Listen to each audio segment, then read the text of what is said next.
Assalamualaikum semuanya. Apa kabar kalian? Semoga dalam keadaan sehat dan dilancarkan rezekinya oleh Allah. Amin ya robbal alamin.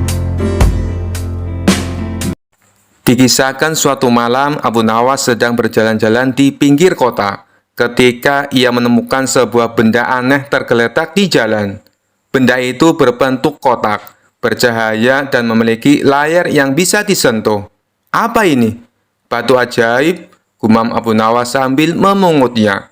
Tiba-tiba layar benda itu menyala dan terdengar suara. Selamat datang Abu Nawas, aku adalah handphone ajaib.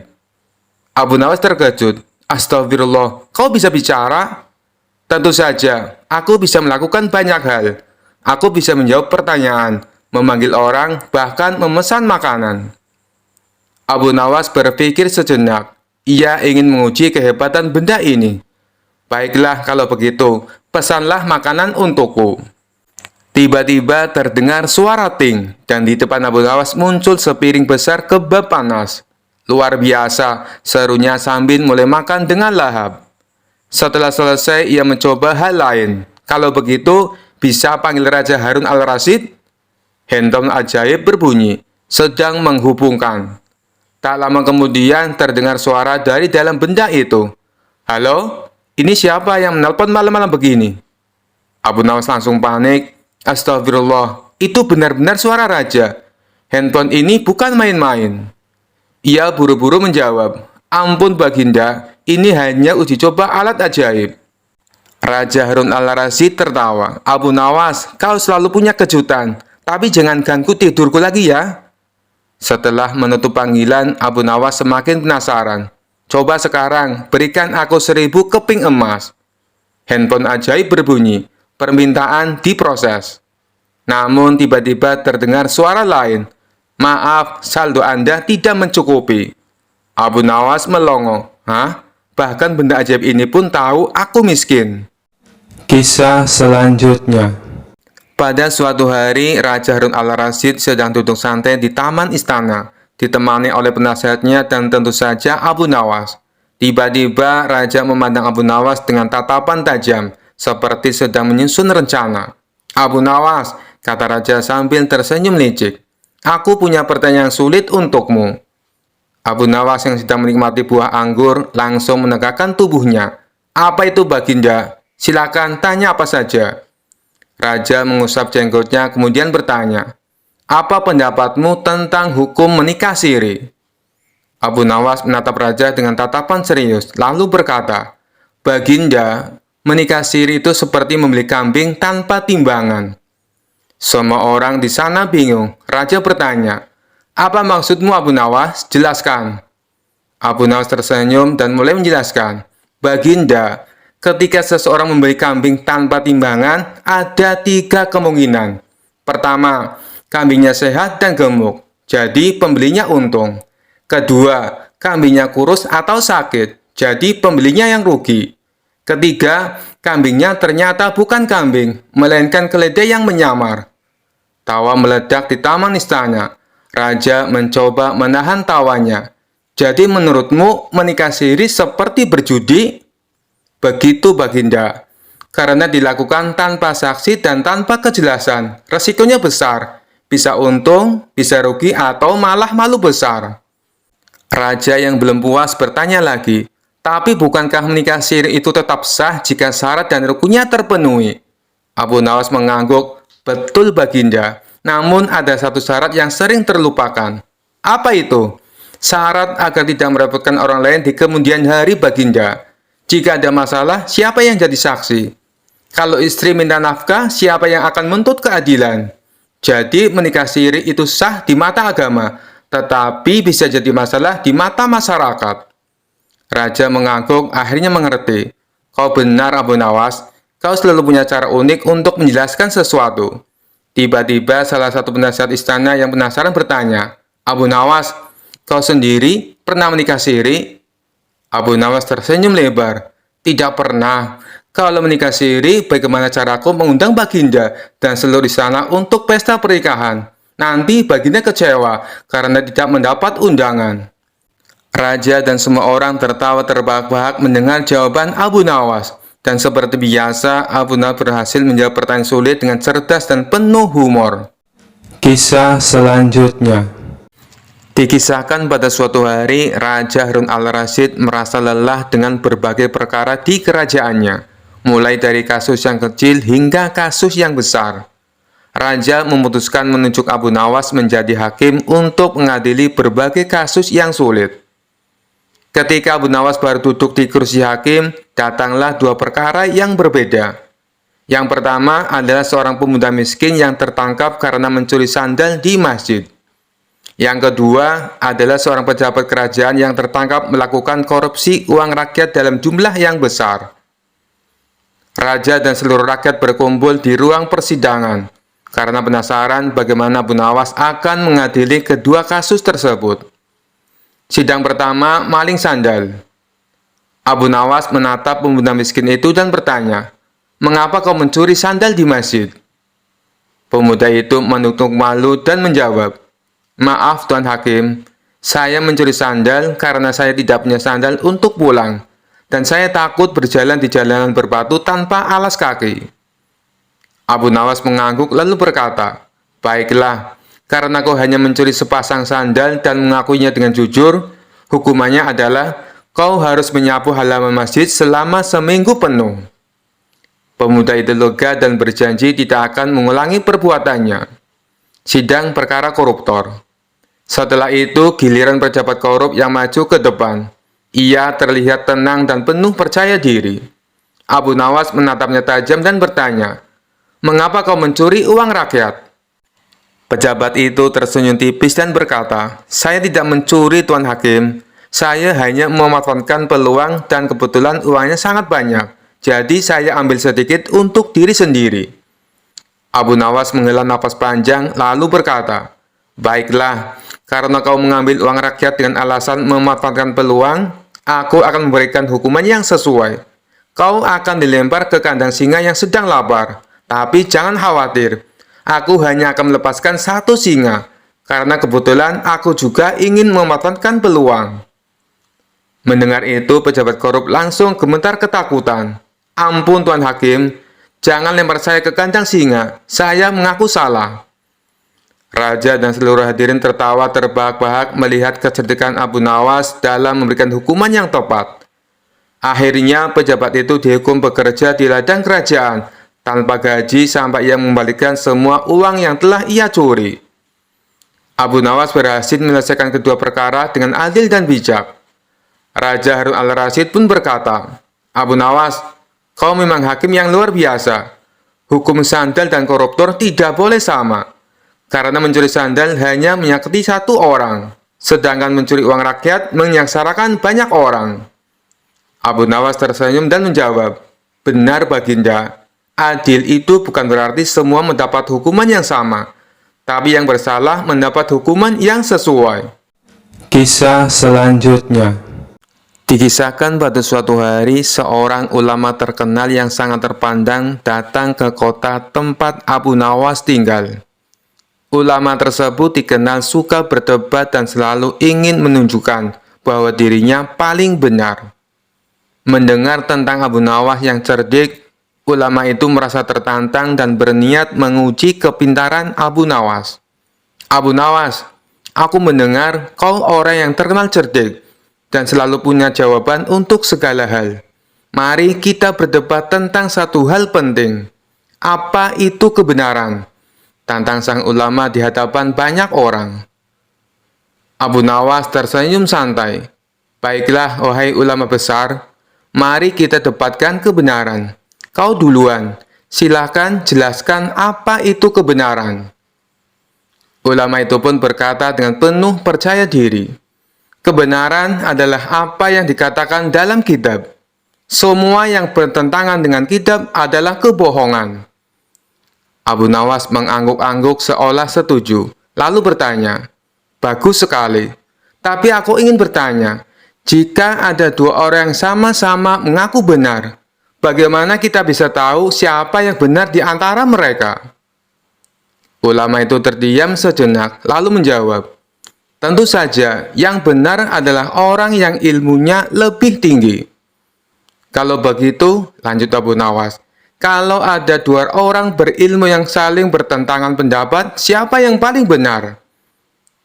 Ulama mulai tampak bingung, tetapi tetap menjawab, yang benar adalah orang yang lebih bijaksana. Abu Nawas tersenyum lagi. Wah, bagus sekali. Tapi aku ingin tahu, bagaimana kita bisa tahu siapa yang lebih bijaksana? Kini ulama itu mulai berkeringat karena pertanyaan Abu Nawas semakin sulit dijawab. Ya, tentu orang yang lebih dihormati oleh masyarakat, jawab ulama dengan suara agak gemetar. Abu Nawas tertawa kecil. Wahai ulama, kalau begitu kebenaran ditentukan oleh siapa yang paling dihormati, bukan? Tapi bukankah kita sering melihat orang yang dihormati juga bisa melakukan kesalahan? Para hadirin mulai tertawa kecil mendengar pertanyaan Abu Nawas yang makin tajam. Ulama itu merasa semakin terpojok. Dengan kesal ia berkata, "Kau ini hanya berusaha mempermalukan aku, Abu Nawas. Katakan saja, menurutmu apa itu kebenaran?" Abu Nawas dengan senyum penuh arti berkata, "Kebenaran itu seperti matahari di pagi hari. Ia pasti muncul, tetapi kadang tertutup oleh awan. Artinya, kebenaran sejati itu ada, tapi seringkali tertutupi oleh kesombongan orang-orang yang mengaku paling benar." Semua orang yang hadir bertepuk tangan mendengar jawaban Abu Nawas. Ulama itu tak bisa berkata apa-apa lagi dan akhirnya mengakui kecerdikan Abu Nawas. Kisah selanjutnya. Dikisahkan pada suatu hari di pasar kota, Abu Nawas sedang berjalan-jalan untuk membeli kebutuhan sehari-hari. Tiba-tiba ia melihat seorang pedagang kurma yang sedang berteriak lantang, menawarkan barang dagangannya. Kurma ini adalah kurma terbaik di negeri ini, manis seperti madu dan lembut seperti sutra, seru pedagang itu sambil memamerkan sekotak kurma yang terlihat segar. Abu Nawas yang terkenal cerdik mendekati pedagang itu dengan senyum lebar. Ia merasa ada yang aneh dengan gaya promosi pedagang tersebut. Abu Nawas mengambil sebutir kurma dan mencicipinya. Ia mengunyah perlahan, lalu memasang ekspresi serius. Kurma ini memang manis, tapi aku merasa kurma ini punya kekuatan gaib. Pedagang itu terkejut. Kekuatan gaib? Apa maksudmu, Tuan? Abu Nawas mengangguk tegas. Ya, kurma ini bisa membuat orang jadi pintar mendadak. Tapi tentu saja aku harus menguji lebih lanjut. Pedagang itu yang ingin menarik perhatian orang-orang di pasar langsung ikut bermain. Kalau begitu, buktikanlah Tuan. Jika benar kurmaku punya kekuatan seperti itu, maka aku akan memberimu 1 kotak penuh secara cuma-cuma. Abu Nawas memakan sebutir lagi kurma, lalu menatap pedagang itu dengan tajam. Sekarang, aku akan mengajukan sebuah pertanyaan. Jika kau bisa menjawabnya, aku akan membayar kurmamu dengan harga 2 kali lipat. Tapi jika kau tidak bisa menjawab, aku akan mengambil kurmamu gratis karena itu tandanya aku lebih pintar darimu setelah makan kurma ini. Pedagang itu berpikir sejenak. Baik, apa pertanyaanmu, Tuan? Abu Nawas tersenyum. Berapa jumlah total biji kurma dalam kotak ini? Pedagang itu terdiam. Ia tidak pernah menghitung biji kurmanya dan jelas tidak tahu jawabannya. Aku tidak tahu, Tuan, katanya gugup. Abu Nawas tertawa kecil. Lihat, kurmamu benar-benar ajaib.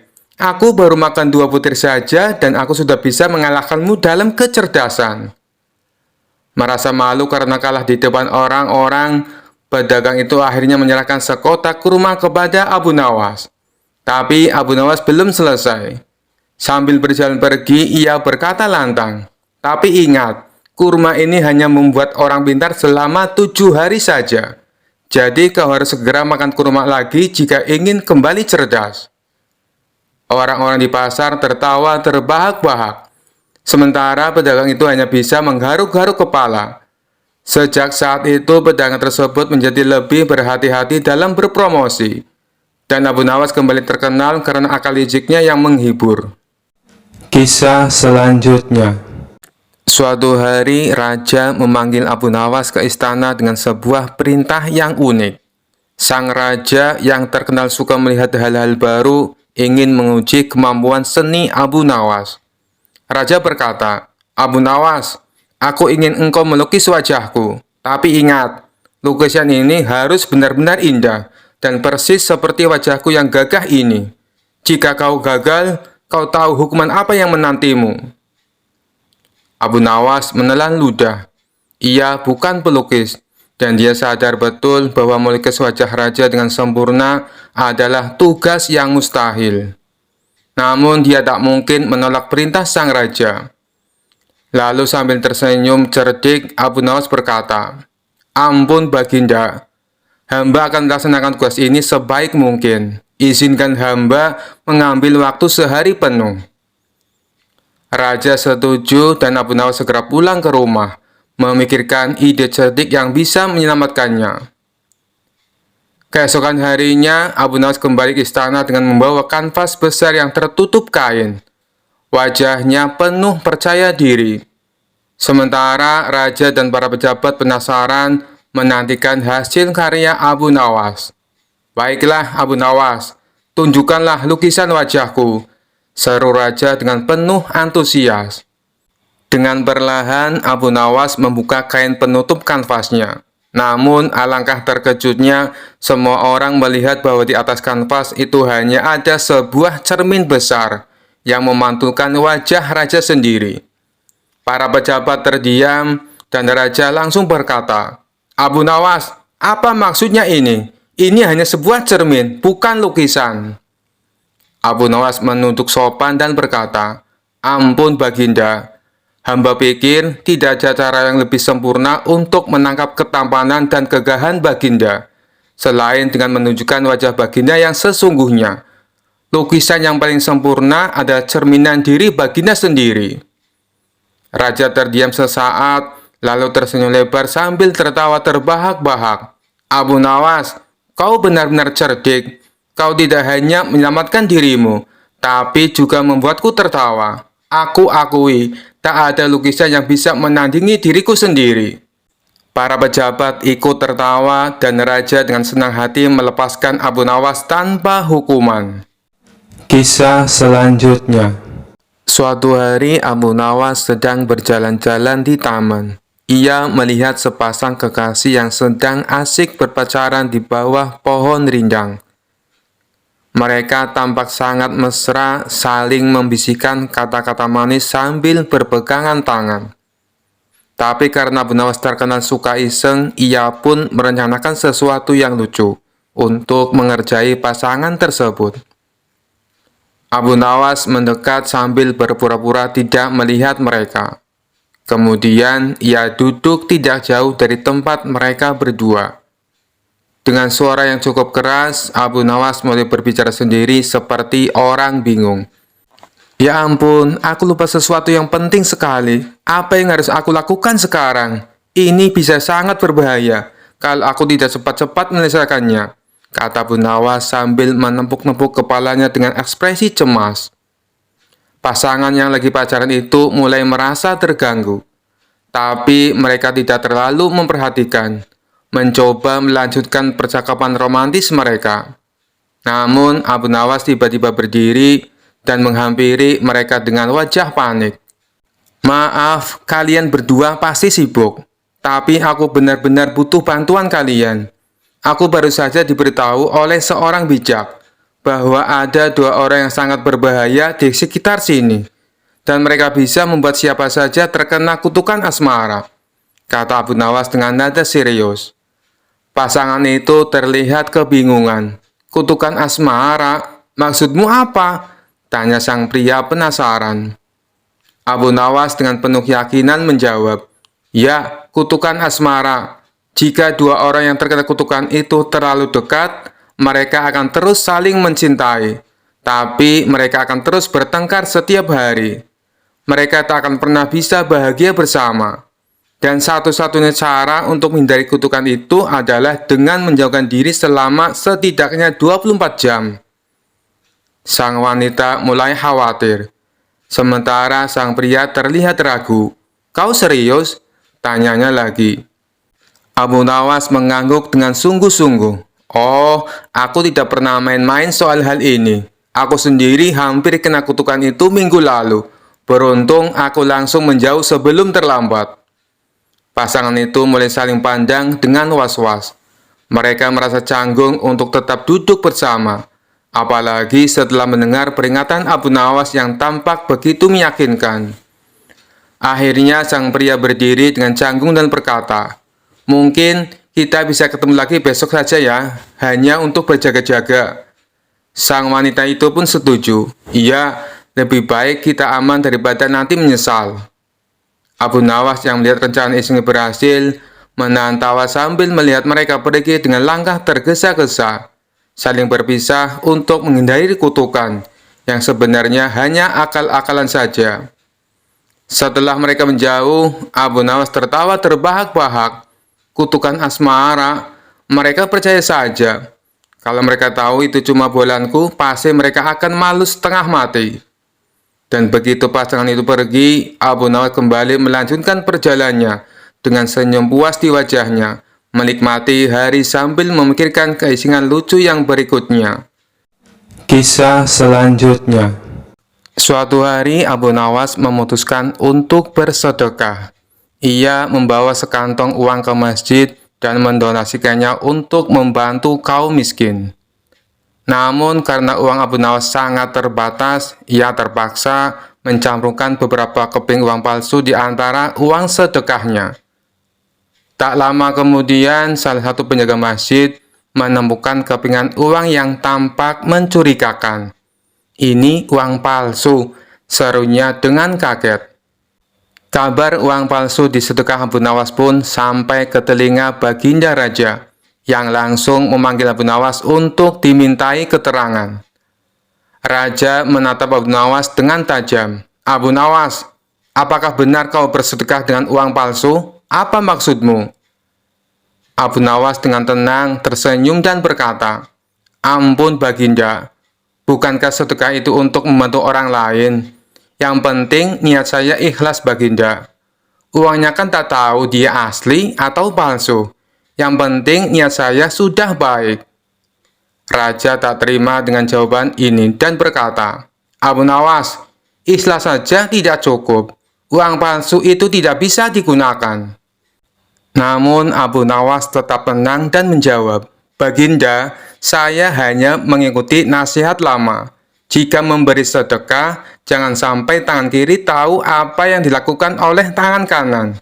Nah, saya pun tidak tahu kalau ada uang palsu di sana." Para hadirin yang mendengarkan perdebatan mereka pun mulai tersenyum-senyum, tertawa melihat kecerdikan Abu Nawas yang selalu punya jawaban untuk segala hal. Raja hanya bisa geleng-geleng kepala sambil menahan tawa. "Abu Nawas, kau memang selalu punya cara untuk berkilah. Tapi lain kali, pastikan tangan kanan dan kirimu sepakat untuk hanya bersedekah dengan uang asli." Abu Nawas pun tertawa kecil dan mengangguk, lalu dengan riang meninggalkan istana sambil berkata dalam hati, "Setidaknya sedekahku jadi cerita lucu untuk semua orang hari ini." Kisah selanjutnya. Pada suatu hari, Abu Nawas sedang berjalan-jalan di pasar dan bertemu dengan Abu Jahil, orang yang terkenal suka menjahili orang lain. Abu Jahil mendekati Abu Nawas dengan senyum penuh tipu muslihat dan berkata, "Wahai Abu Nawas, aku dengar engkau adalah orang yang sangat cerdas. Bagaimana kalau kita bermain tebak-tebakan? Siapa yang kalah harus memberikan uang 10 dinar." Abu Nawas yang tahu Abu Jahil suka menjebak orang dengan tipu muslihatnya tersenyum dan berkata, "Baiklah Abu Jahil, aku terima tantanganmu. Silakan mulai." Abu Jahil tersenyum lebar dan mulai tebakannya. Tebakan pertama, apa yang ada di langit, tapi tidak bisa kau lihat dengan mata telanjang? Abu Nawas berpikir sejenak, lalu berkata, "Mudah sekali, jawabannya adalah bintang-bintang yang jauh." Abu Jahil terkejut karena Abu Nawas menjawab dengan cepat dan benar. Tapi ia tak mau kalah. "Baiklah, sekarang giliranku lagi," katanya. "Tebakan kedua, Apa yang bisa terbang tapi tidak punya sayap?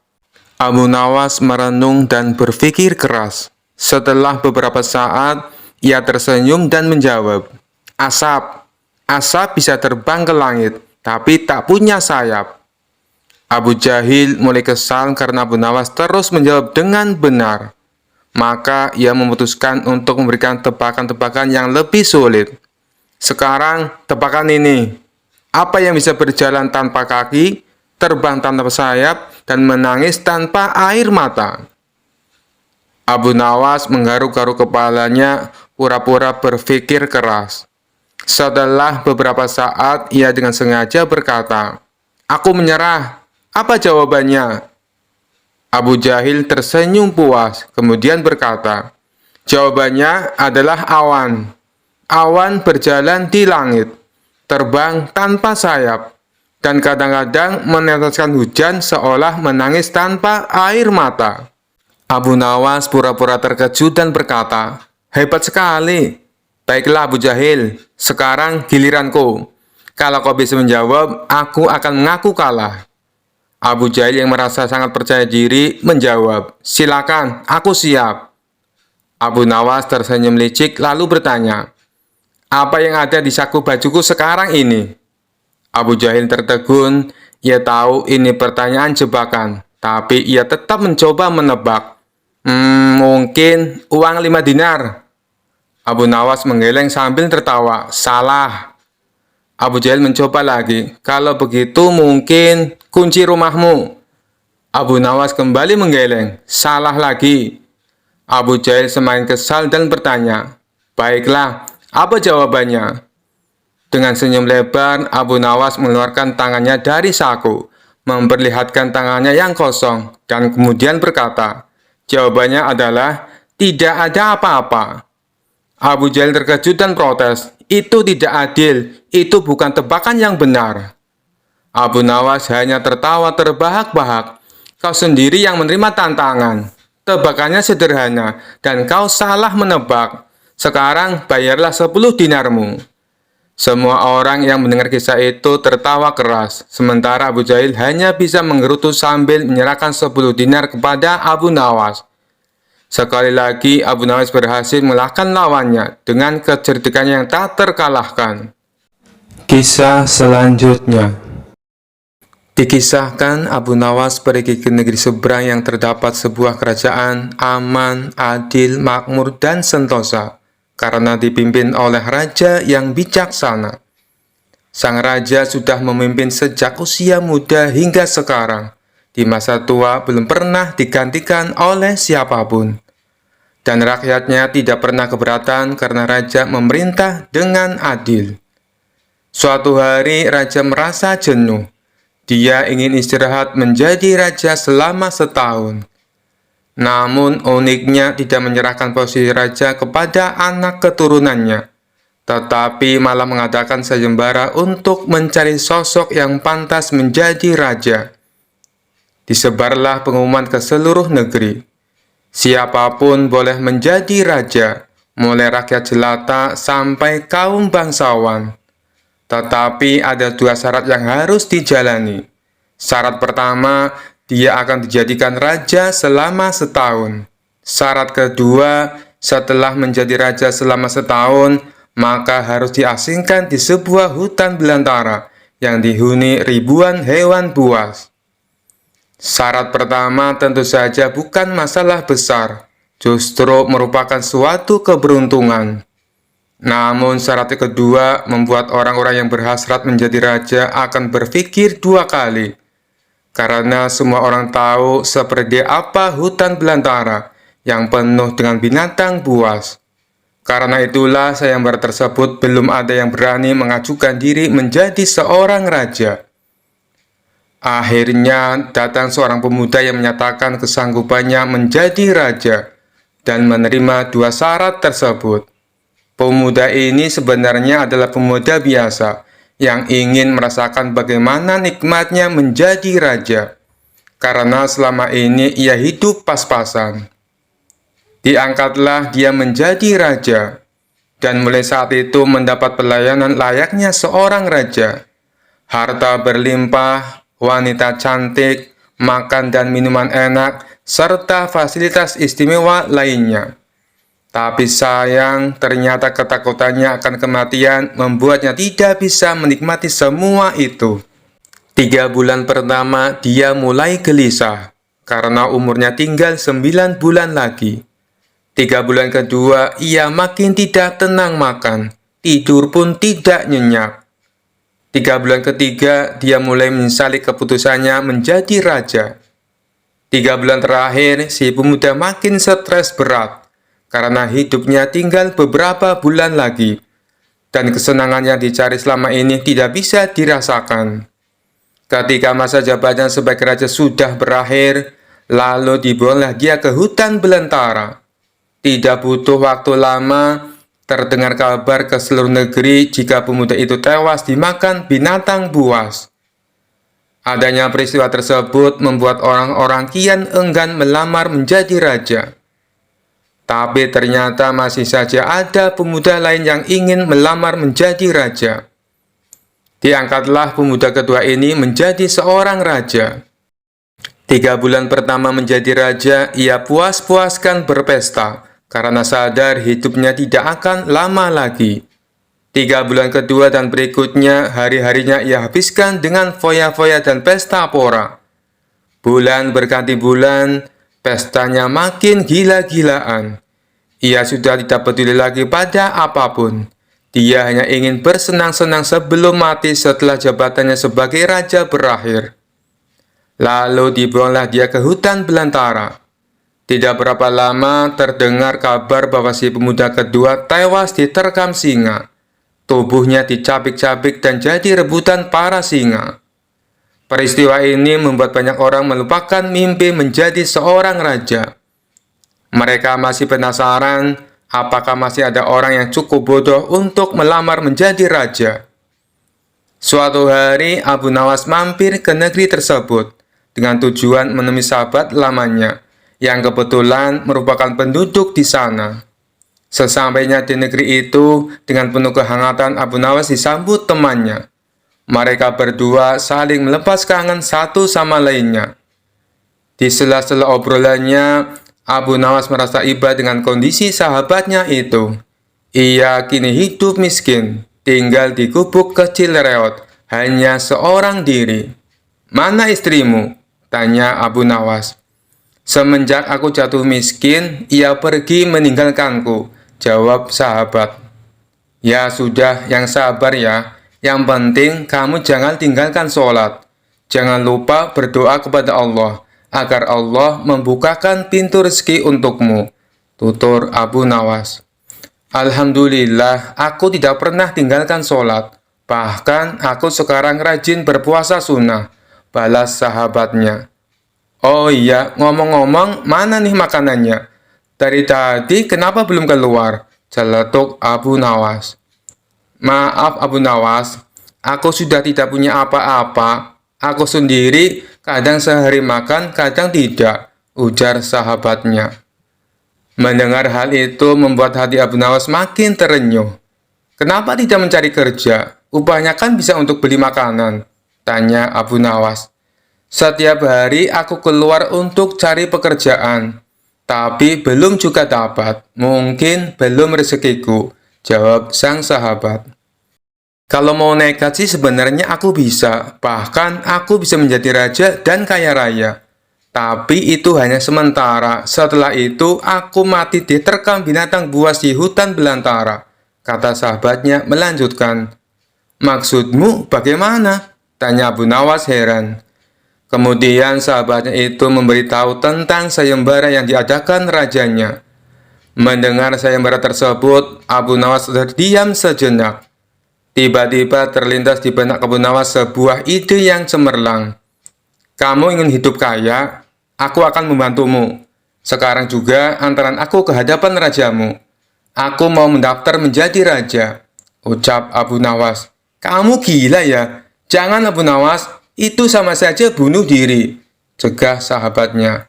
"Sudahlah, turuti saja perkataanku," timpal Abu Nawas. Maka diantaralah Abu Nawas ke istana untuk menemui sang raja. "Ada perlu apa kalian datang kemari?" tanya sang raja. "Maaf Tuan Raja, hamba Abu Nawas dari negeri seberang ingin mendaftar menjadi raja. Itu pun kalau Tuan Raja mengizinkan," ucap Abu Nawas. "Oh, tentu saja boleh. Siapapun dipersilakan menjadi raja. Tapi ada dua syarat yang harus dijalani," ujar sang raja. "Hamba siap Paduka Yang Mulia, tapi hamba minta satu permintaan. Izinkan sahabat hamba ini menjadi pengawal pribadi hamba," kata Abu Nawas sambil menunjuk sahabatnya yang berdiri di sampingnya. "Oh, silakan saja. Saat menjadi raja selama setahun, kau berhak atas segala sesuatunya, termasuk mengatur semua prajurit kerajaan beserta para menteri. Tapi ketika masamu menjadi raja berakhir, sahabatmu juga harus ikut kau dibuang ke hutan belantara," timpal sang raja. Sahabat Abu Nawas ini pun kaget dan sempat menolak dijadikan pengawal pribadinya. Namun akhirnya Abu Nawas berhasil membujuknya. Mendengar ada yang melamar menjadi raja lagi membuat masyarakat penasaran. Sebagian menertawakan kebodohan tersebut, sementara yang lain merasa iba dan kasihan. Abu Nawas akhirnya diangkat menjadi raja dan diberi segala kemewahan serta kemudahan fasilitas layaknya baginda raja. Ternyata berbeda dengan dua pemuda sebelumnya, Abu Nawas tidak berpesta pora dan foya-foya. Namun ia membuat beberapa tindakan selama menjadi raja. 3 bulan pertama, Abu Nawas memerintah ribuan prajurit untuk membabat habis hutan belantara dan memindahkan semua binatang buas ke tempat lain. Sebagai raja, tentu perintahnya harus dipatuhi. Setelah 3 bulan berlalu, hutan belantara tempat ia akan dibuang kini menjadi tanah kosong yang siap huni. 3 bulan kedua, Abu Nawas memerintahkan para arsitek membuat istana megah untuk dirinya, tentunya dengan uang kerajaan yang dikuasai. Abu Nawas bisa membangun apa saja, termasuk membangun istana di tanah yang dulunya adalah hutan belantara. Dalam jangka waktu 3 bulan, berdirilah istana megah dan kokoh. 3 bulan ketiga, Abu Nawas memerintahkan para prajurit membawakan harta dan perabotan dikirim ke istana yang baru saja dibangunnya. 3 bulan terakhir, Abu Nawas menawarkan kepada masyarakat, siapa saja yang mau pindah di wilayah istananya akan dibuatkan rumah dan diberi modal uang untuk berdagang. Kesempatan tersebut tidak disia-siakan warga. Ratusan orang mendaftarkan diri untuk pindah ke sekitaran istana Abu Nawas. Selama 3 bulan terakhir, tempat yang tadinya hutan belantara kini berubah menjadi pemukiman penduduk. Bahkan di sana Abu Nawas mempunyai istana dengan dipenuhi harta kekayaan. Akhirnya habislah masa jabatan Abu Nawas sebagai raja. Sesuai perjanjian, Abu Nawas dan sahabatnya dibuang ke hutan belantara yang kini sudah menjadi pemukiman penduduk. Sesampainya di sana, Abu Nawas dan sahabatnya memasuki istana barunya. "Ini semua untukmu. Kau sekarang sudah menjadi orang kaya raya. Tapi jangan lupa bersedekah," utur Abu Nawas. Sahabatnya itu terkejut bukan main. Ia langsung merangkul Abu Nawas dan mengucapkan terima kasih.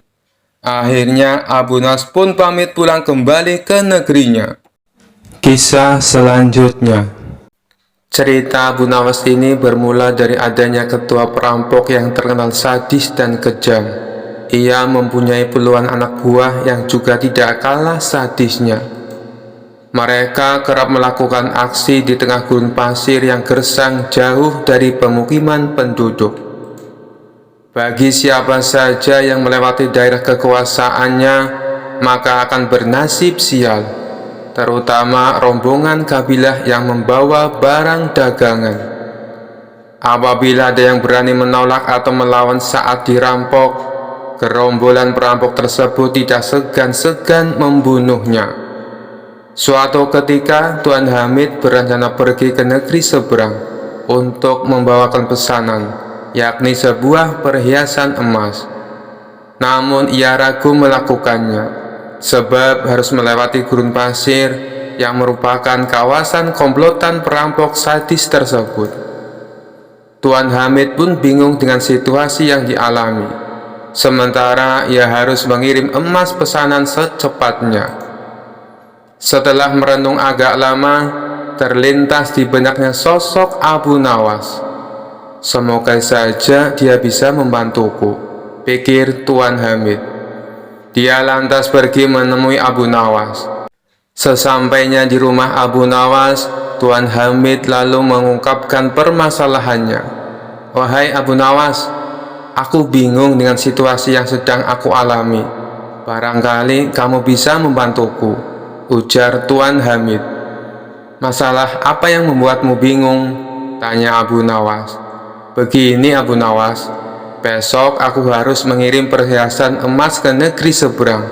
Tapi aku takut karena harus melewati gurun pasir yang menjadi tempat komplotan perampok sadis. Aku dengar siapapun yang melewati daerah itu pasti hartanya dirampok sampai ludes. Kalau menolak akan dibunuh," ucap Tuan Hamid. "Menurutmu apa yang harus aku lakukan?" tanya Tuan Hamid mengimbuhkan. Sejenak Abu Nawas terdiam. Dalam hati ia berkata, "Mereka memang perampok yang sadis. Aku dengar tidak ada yang bisa selamat melewati daerah itu, kecuali dengan pertolongan Allah Subhanahu wa Ta'ala." "Ya sudah, begini saja Tuan Hamid, aku akan membantumu. Biarkan aku yang melakukan tugas itu," ucap Abu Nawas. "Maksudmu, kau yang akan mengantar emasnya?" tanya Tuan Hamid. "Benar Tuan Hamid, itu pun kalau Tuan mengizinkan," jawab Abu Nawas. "Tentu saja Abu Nawas, aku justru berterima kasih. Kalau kau berhasil menjalankan tugas ini, akan aku beri hadiah," kata Tuan Hamid kegirangan. Singkat cerita, berangkatlah Abu Nawas membawakan emas Tuan Hamid. Dia ikut rombongan kabilah besar yang sama-sama menuju negeri seberang. Saat tengah malam tiba, sampailah mereka di tengah gurun pasir yang merupakan daerah komplotan perampok sadis. Dari kejauhan, Abu Nawas melihat ada gubuk kecil yang dihuni oleh satu orang. Maka terlintaslah di benaknya sebuah ide untuk menyelamatkan emas yang dibawa. "Sebelum dihadang para perampok, lebih baik aku titipkan emas ini kepada orang penghuni gubuk itu," pikir Abu Nawas. Ia pun segera memisahkan diri dari rombongan dan berjalan menuju gubuk itu. "Kawan, bolehkah aku menitip garang ini sebentar?" tanya Abu Nawas. Orang penghuni gubuk itu menjawab, "Oh, silakan, taruh saja di dalam." Setelah menitipkan emas, Abu Nawas lalu mengejar rombongannya dan kembali berjalan bersama para kabilah. Tidak lama kemudian, tiba-tiba komplotan perampok muncul menghadang dengan pedang terhunus di tangannya. "Serahkan semua barang kalian, jangan ada yang tersisa. Bila kalian melawan atau menolak, kami tidak segan-segan membunuh kalian," ancam komplotan perampok sadis itu. Rombongan kabilah pun terpaksa memberikan semua hartanya karena ketakutan akan dibunuh. Sedangkan Abu Nawas yang tidak membawa apapun hanya digeledah dan luput dari aksi perampokan. Ketika semua barang dan harta berhasil didapatkan, komplotan perampok ini lalu pergi meninggalkan Abu Nawas dan rombongan.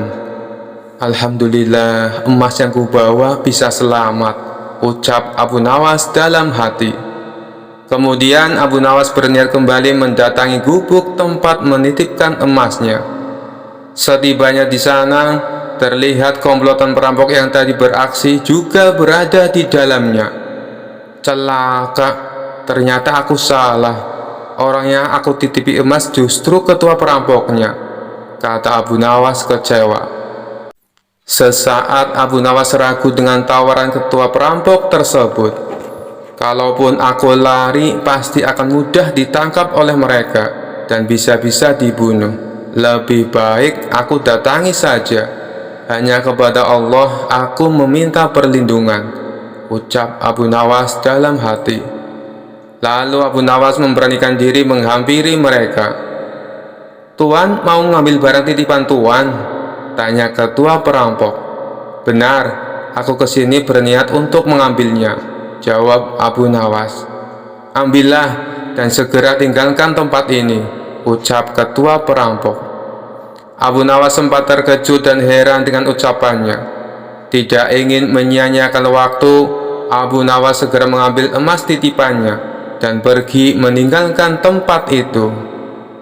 Saat Abu Nawas berjalan menjauh, sayup-sayup mendengar percakapan para komplotan perampok tersebut.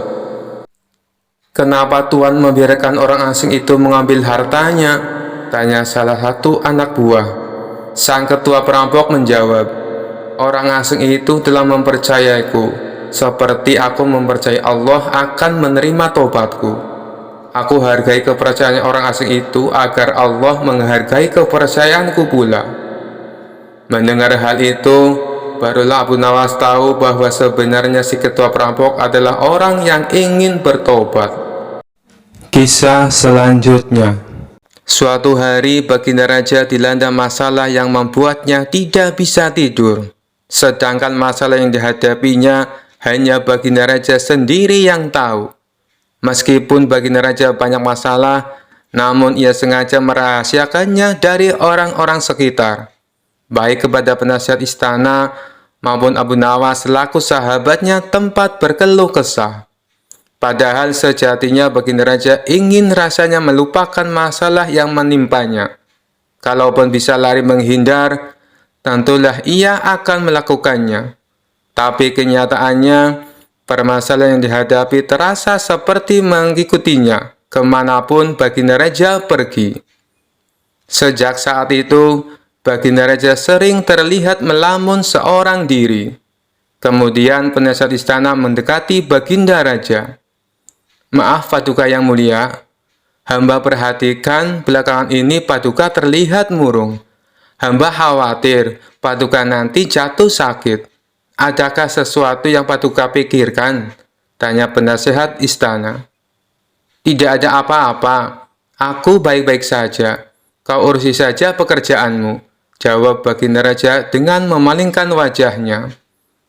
Penasehat istana pun hanya terdiam. Ia merasakan gelagat bahwa Baginda Raja sedang dilanda masalah besar. Dikarenakan Baginda Raja tidak mau berterus terang, penasihat istana tidak berani membujuknya untuk menceritakan masalah yang dihadapinya. Makin hari sikap Baginda Raja makin tertutup, bahkan kini enggan menerima tamu. Hal ini membuat para pejabat istana menjadi sangat khawatir. Apa yang harus kita lakukan? Makin hari Baginda Raja terlihat mengkhawatirkan. Ini sangat buruk untuk kondisinya. Jangan sampai Baginda Raja jatuh sakit, kata salah seorang menteri.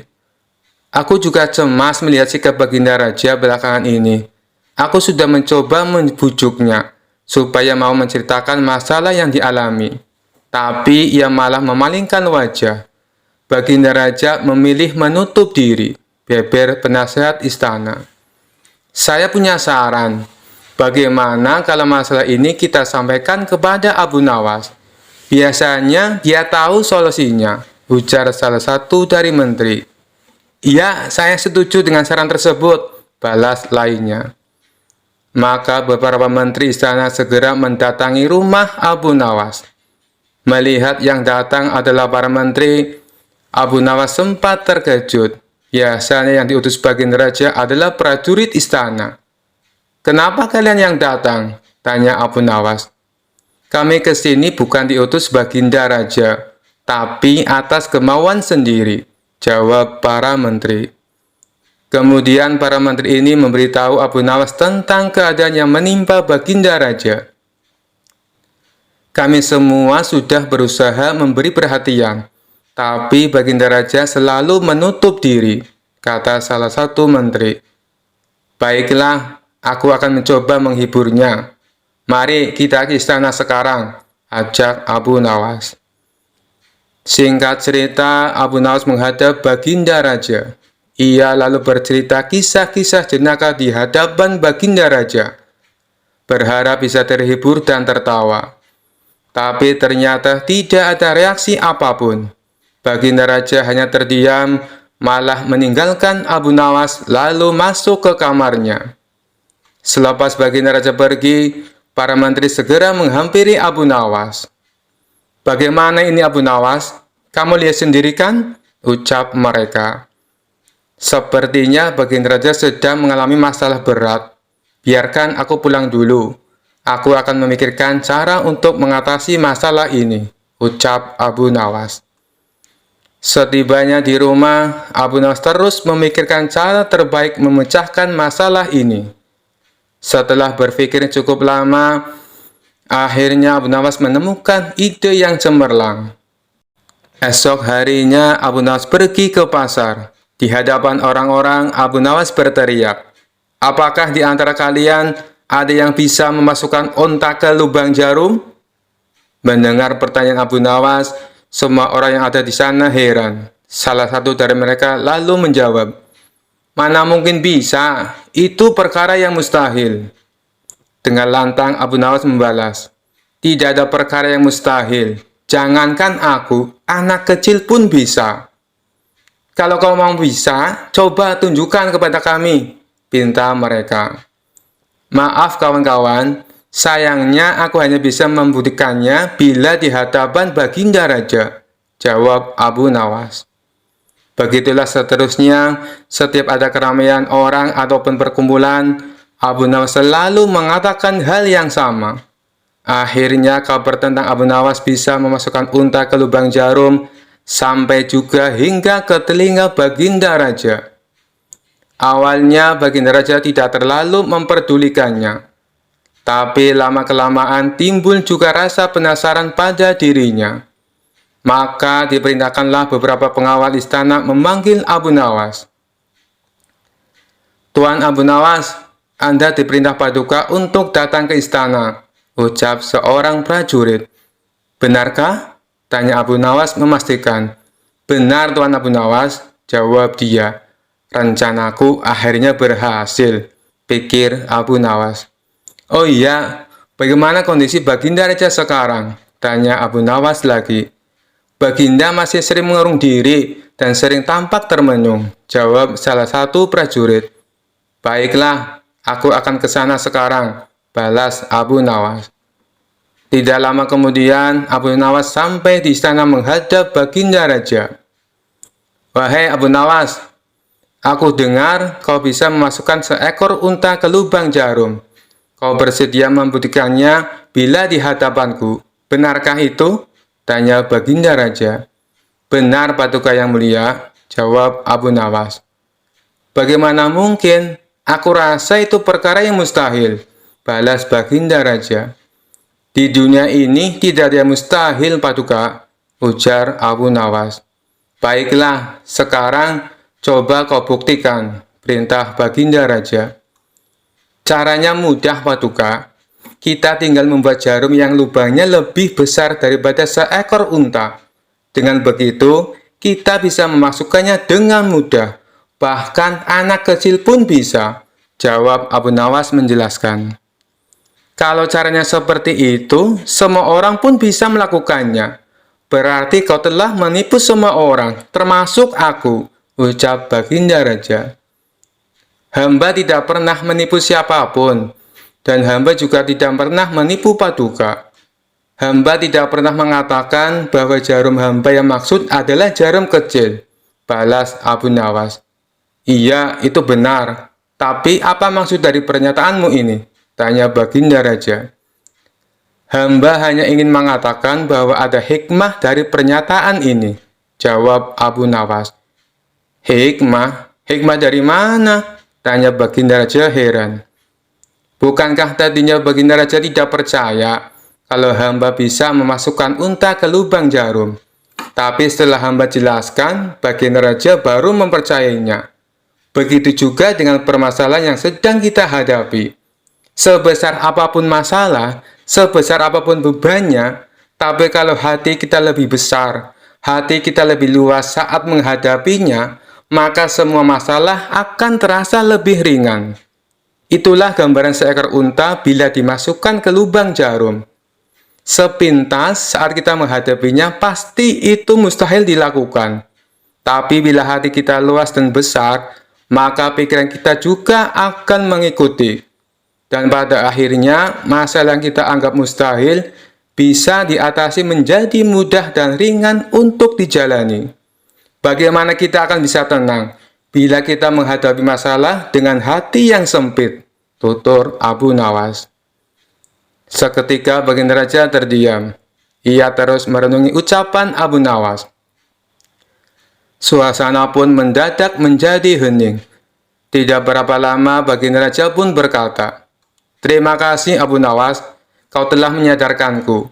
Selama ini aku memang sedang dilanda masalah, dan hatiku sempit menghadapinya, sehingga pikiranku juga ikut menjadi buntu," ujar Baginda Raja. Sejak kejadian itu, kini Baginda Raja mulai terlihat ceria. Ia tidak lagi terlihat murung seperti hari-hari sebelumnya. Permasalahan bukanlah hal untuk dilamunkan, melainkan dihadapi dengan hati yang besar. Maka akan tercipta solusi dari sebuah pemikiran yang jernih. Kisah selanjutnya. Dikisahkan Abu Nawas kerap kali mendapat hadiah berupa pundi-pundi uang yang banyak dari Baginda Raja, karena selalu berhasil memecahkan kasus-kasus yang rumit. Rupanya hal ini mengundang rasa iri dengki oleh sebagian hakim istana yang berjumlah 5 orang. Mereka beralasan bahwa menangani kasus sudah jadi pekerjaan para hakim, bukan tugasnya Abu Nawas. Kelima hakim tersebut lalu berkumpul untuk membahas masalah ini. Enak saja Abu Nawas, dia mendapat hadiah yang seharusnya jadi milik kita, kata salah satu dari mereka. Benar, ini tak boleh dibiarkan. Ayo, kita ajukan protes kepada Baginda Raja, sahut yang lainnya. Maka kelima hakim ini menghadap Baginda Raja dan menyatakan keberatannya. Mendengar keluhan mereka, Baginda Raja menanggapinya dengan bijak. Kalian kan sudah mendapat gaji tiap bulannya, sedangkan Abu Nawas tidak mendapatkan. Jadi wajar kalau aku memberinya hadiah. Itu sebagai rasa terima kasih, karena telah membantu menyelesaikan masalah, tutur Baginda Raja. Tapi itu kan seharusnya sudah menjadi tugas kami. Kenapa Paduka berikan kepada Abu Nawas? Protes salah satu hakim. Saya tahu kalian orang pintar dan berpendidikan. Tapi kasus yang aku percayakan pada Abu Nawas butuh kecerdasan dan kebijaksanaan, terang Baginda Raja. Soal kebijaksanaan, kami juga bisa Paduka yang mulia, ujar mereka. Karena mereka bersikukuh dengan pendiriannya, akhirnya Baginda Raja membuat sebuah tantangan. Baiklah, akan saya uji kalian dengan kasus yang sederhana. Jika kalian bisa memecahkannya, saya tidak akan lagi meminta bantuan Abu Nawas, kata Baginda Raja. Kemudian Baginda Raja perintahkan pelayan untuk membawakan papan tulis. Lalu di papan tulis tersebut Baginda Raja menggambar garis dengan panjang 100 cm. Sekarang masing-masing dari kalian maju dan perpendek garis ini, perintah Baginda Raja. Hakim pertama maju ke depan. Ia menghapus 20 cm dari garis itu, dan kini menjadi 80 cm. Selanjutnya Baginda Raja mempersilakan hakim kedua untuk melakukan hal yang sama. Ia pun menghapus garis sepanjang 20 cm, dan garis tersebut kini menjadi 60 cm. Hakim ketiga dan hakim keempat pun maju ke depan. Mereka berdua melakukan hal yang sama, hingga garis itu tinggal 20 cm. Tibalah giliran hakim yang kelima. Ia terlihat kebingungan, tak tahu harus bagaimana.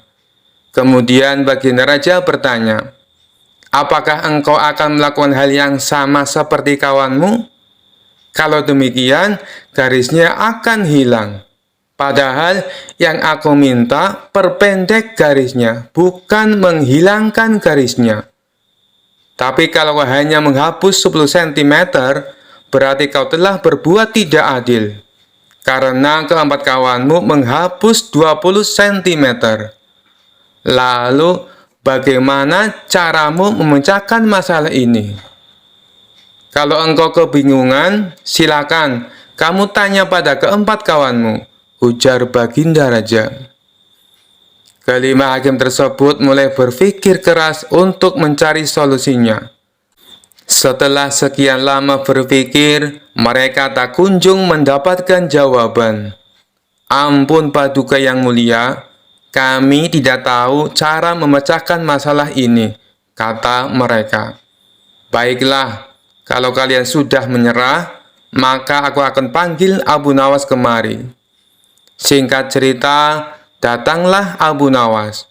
Ia lalu diperintah baginda raja untuk menyelesaikan masalah yang diberikan kepada 5 hakim tersebut.